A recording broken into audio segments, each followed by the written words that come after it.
tātou e hoa mai I tēnei rā ka te ako tātou I te kanekani e kia nei ko te salsa hoi anō ka te tino hikaka aku waiwai no reira ka tutakia ke tātou ki te kaiako. Hei a koe tua. Hola amigos, aquí estamos. Mi nombre es Giancarlo y vamos a bailar salsa. Anō nei he tiakarete nei hoa ma hoi anō ke ua ke tātou ki ngā mai.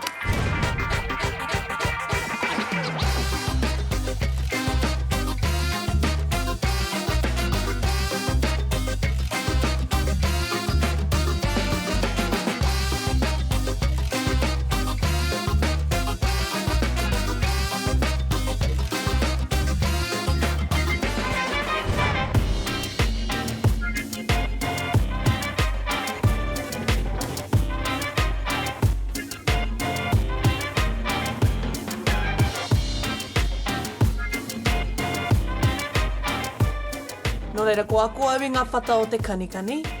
Tahi rua toru, tahi rua toru.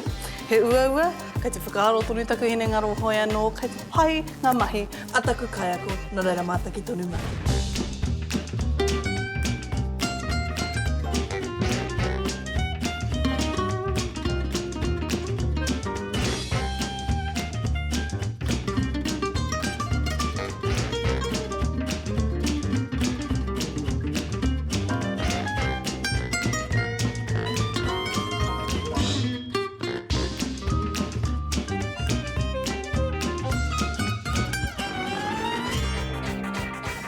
E mihi nui tēnei ki a koe Gian, ka mutu te hunga kei konei ke Latinissimo.